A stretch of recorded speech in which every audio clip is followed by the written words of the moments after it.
Oh yeah.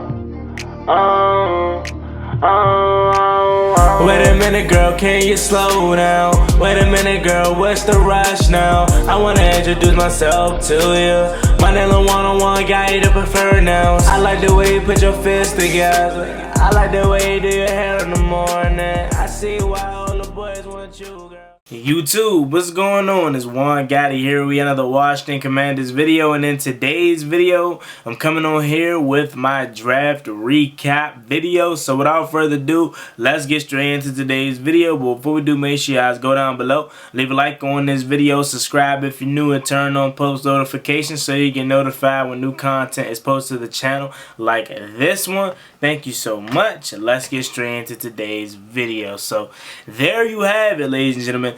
The 2023 NFL draft for the NFL and the Washington Commanders is over. So we're going to take a look at each player that the Washington Commanders draft and get my initial opinion on it, and leave your opinions down below. So let's go ahead and get into it. So with the first overall pick for the Washington Commanders, well, the 16th overall pick, but their first selection in the 2023 draft, they went with cornerback Emmanuel Forbes out of Mississippi State. And it was a mixed emotions with a lot of people, and I'm still standing on my opinion that I said day one. I don't have a problem with Emmanuel Forbes. I don't have a problem with the player. My thing is, I just didn't like the value of the pick. You know what I'm saying? He was projected to go in the later first rounds, early second round. And I felt like we didn't necessarily need to have him at 16. Like, there weren't anybody that was, like, dying for him. But not even just that it was the player. It was that Christian Gonzalez was there for the taking, fell right to us, and we didn't take him. But again, I'm not going to beat that dead horse because I said what I said a million times. I don't have a problem with Forbes. Thinks he's going to be a good player. I'm a person that values value in the NFL draft, and I personally feel like that may have been a slight reach. But again, if this guy goes out and ball, who's going to care that he was picked at 16? Alright, so with the second round pick, day 2 is now underway. With pick 47, the Washington Commanders draft safety Quan Martin of Illinois. And when this pick was made, I wasn't mad about it at all. I was just a little surprised that we doubled up at DB, but this guy's going to come in and he's most likely going to be our slot guy, okay? So now Emmanuel Forbes is going to be outside. You know, at first we were like, so where's Forbes going to play? Is he going to play in the slot? Is he going to play outside? Where's he going to play? This probably means that he's going to be that slot guy. He's going to be that hybrid guy that you can move all around the field. You know what I'm saying? He can play up top, down low. He is 5'11", so he is a little undersized. But again, Washington's theme this year, in my opinion, on both sides of the ball was physicality.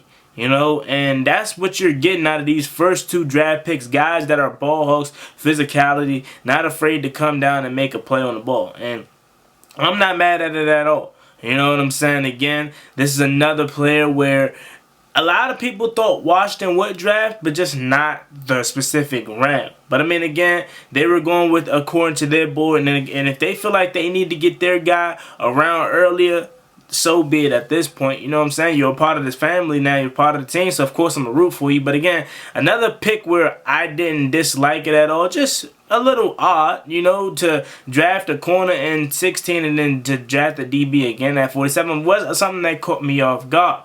But if we plan on using these guys in a role that's going to thrive, I'm all for it again. I just hope it works out, okay?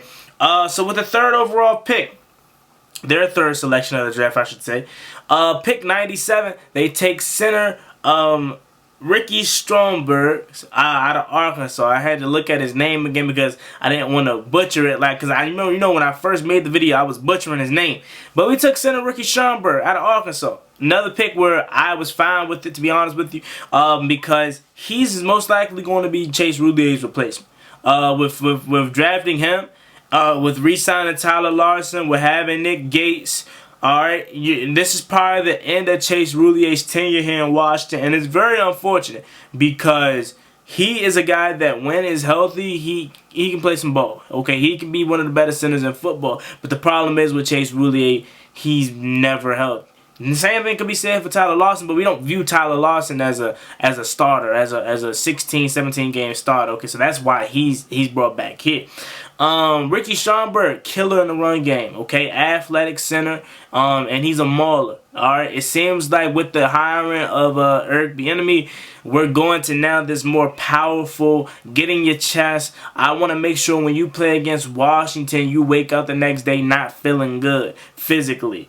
That's the kind of like mode that it seems like we're switching to. We're going from away from this finesse, pretty offense, and offensive line to guys that's going to get in your chest, beat you up, and make you feel it. You know what I'm saying? And who's the first guy to start with? Who's the best guy to start with? The center, to set that tone. You know, we got Nick Gates, another guy that's gonna come in and be that mauler. Andrew Wiley, he's a guy that can be, you know, messy, get in your face. You know what I'm saying? So I don't have a problem with this pick at all. You know what I'm saying? Hopefully he can pan out and be our starter. You know what I'm saying? Now the only way I may feel a little weird about this pick is if Ricky Stromberg doesn't come in and he doesn't pan out as far as being our starter. Now he could be some depth. He could be some depth. He can provide positional flex, as Ron likes to say.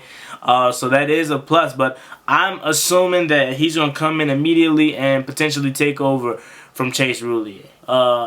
Chase Roulier could potentially be a post-June 1 cut.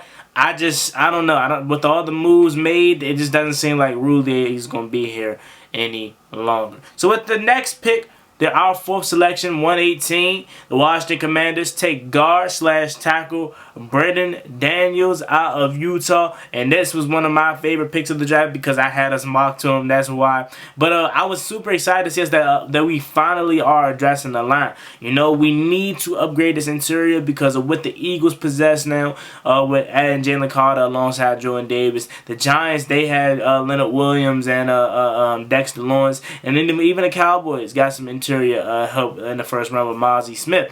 So we needed to upgrade this interior to offensive line, and especially since what happened last year, the interior was horrible. So I'm glad to see us finally addressing that in back-to-back picks, and I was all for this move. He is another guy that's going to be physical with you. He's a guy that's a killer in the run game. He's a little raw, you know what I'm saying? But again, he's a guy that can grow, can learn. He doesn't have to immediately come in here and start. Do I expect him to compete for a potential starting spot at one of these guard positions? Definitely. But he's a guy that you can keep around, and he could potentially be what you wanted Sadiq Charles to be, as far as a guy that doesn't have to come into play, but you're taking a chance on him because you see the upside with him.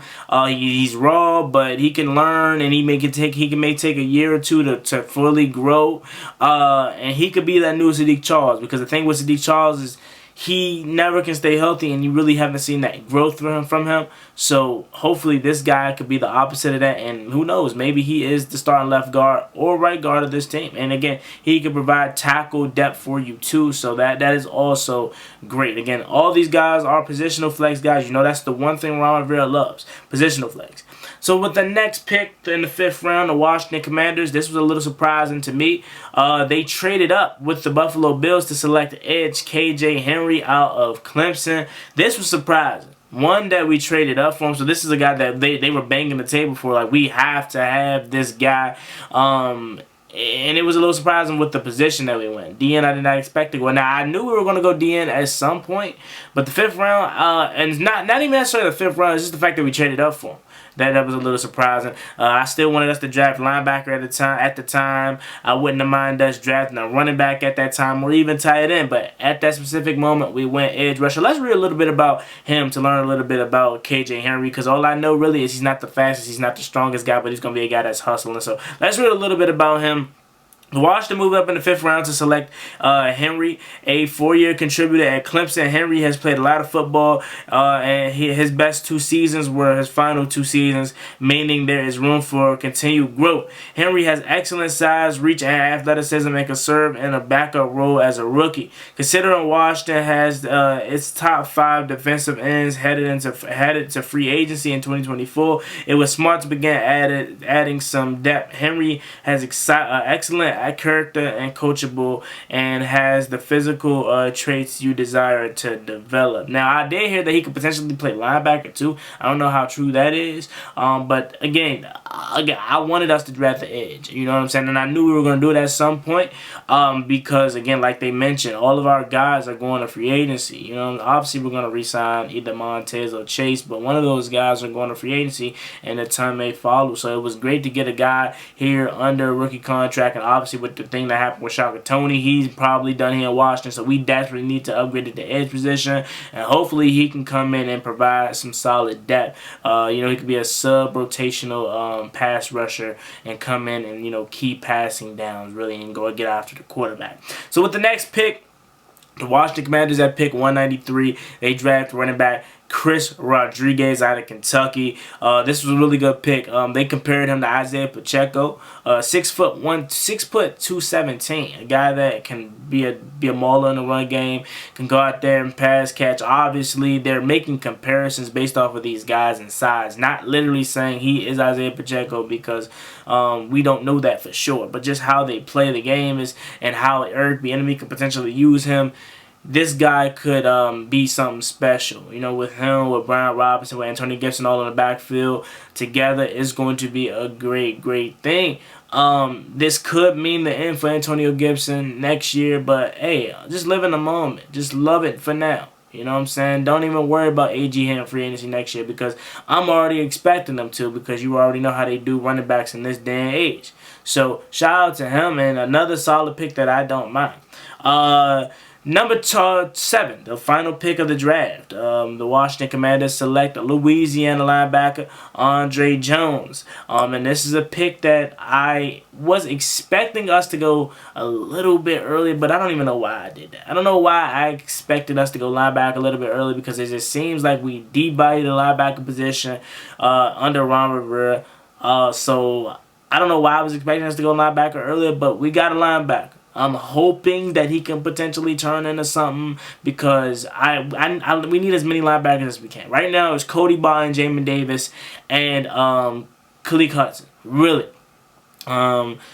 So we need this guy to turn into something special, okay? And I'm hoping that this could be another Cam Curl situation. And obviously Cam Curl was projected to go in the 5th round. If it wasn't for COVID, we know he really wasn't a 7th round talent. But I'm hoping this guy could be something special, because we need the help. Unless they genuinely are going to get Khalil Hudson some burn, which I hope so, because he has the talent and the physical traits, especially way better than a David Mayo or anybody else that we would stick out there.